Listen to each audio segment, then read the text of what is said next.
Hi everyone. So today we're going to be working with weaving, and my students in first grade might remember doing this with paper last year, or we might have done, I think we did both. We did a paper plate weaving with yarn. So let's have a look, and I'm going to refresh your memory if you've forgotten. Here we go. So weaving is something that we see in nature. It's an over-under pattern, and we usually see it in a spider web. So that's one place it's found in Mother Nature. Now we're going to be making a loom today out of paper. A loom is something that's going to support our weaving.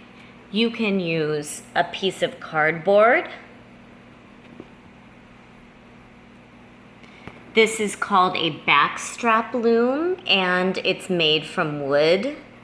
This is somebody from the country of Laos, and it looks like that she's weaving maybe something that she might turn into a skirt or a belt. So weaving is made all over the world, and it's one of the earliest human art forms. The prehistoric people used it to make baskets to carry their food. Here's another loom. This is an upright loom, and you can see somebody's making a small rug in that picture. So you can use weaving to make clothes, as I said. This one is from Guatemala. Has anyone ever been to Guatemala? I have. And this is a piece of art, so it's not just an abstract design. You can also, if you're really good at weaving, you can make faces and animals, people. That stuff is much harder. We're gonna do something a little simpler today. We're also not going to make a rug, but it may look a little bit like a rug. So today you are going to need paper, scissors, marker, paint or crayons, and glue. Just so you know, as I said, the weaving is done with an under and over pattern. So let's look at this very closely right here.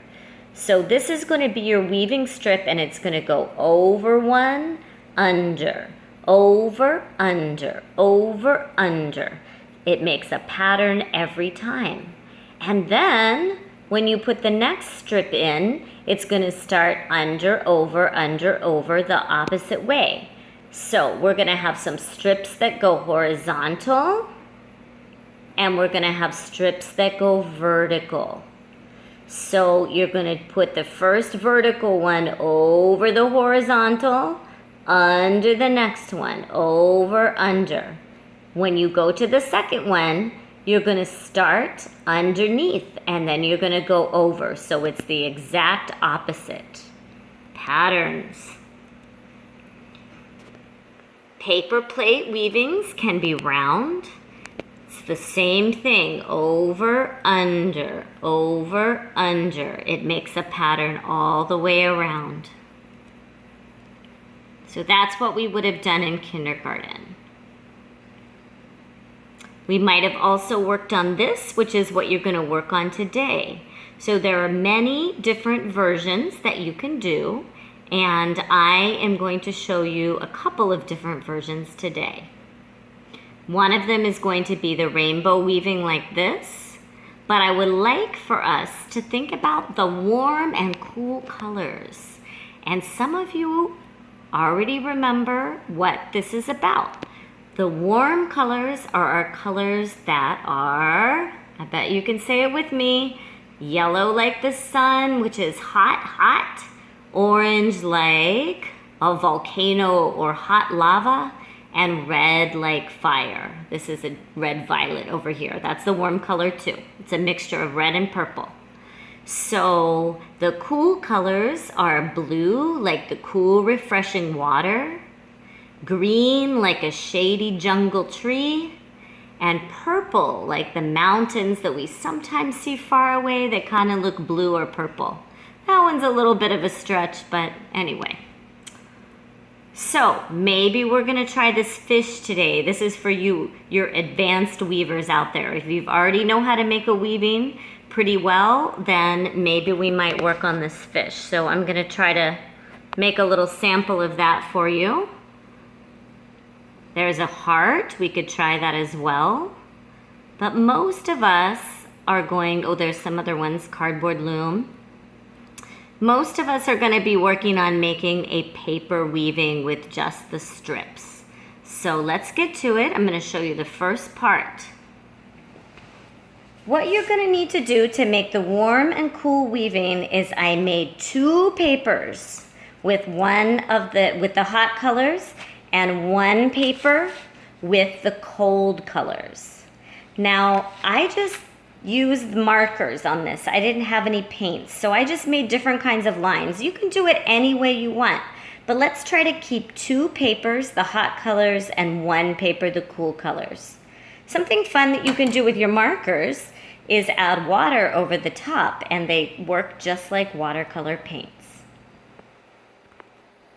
Parents, it might help if you draw some lines on the paper, and that way the students can cut on the lines.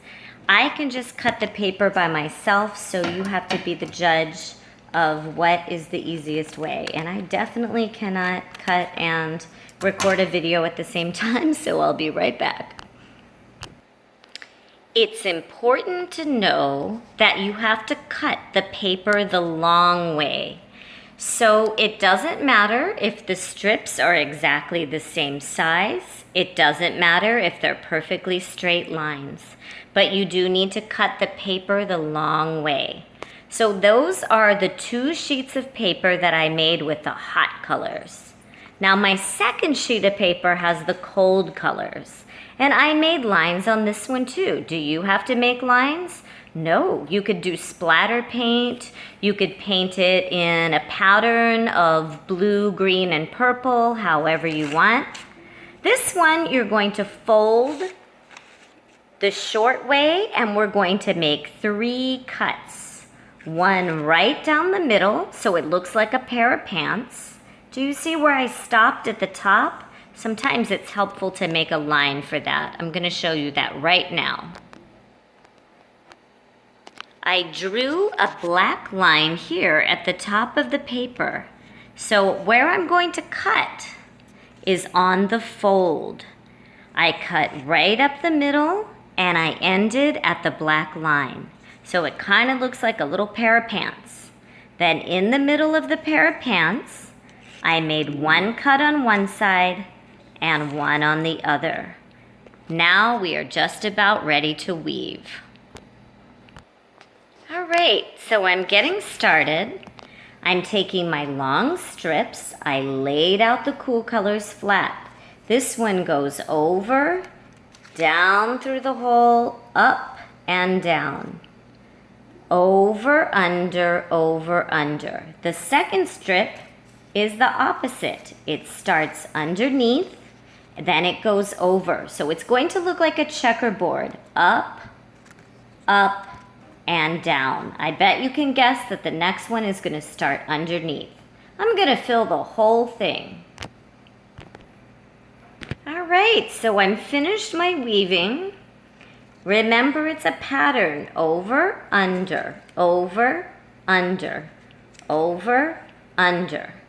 When you're all finished, you can pick up this part and add just a little bit of glue, a drop of white glue, or the glue stick, and you can glue all of your strips down.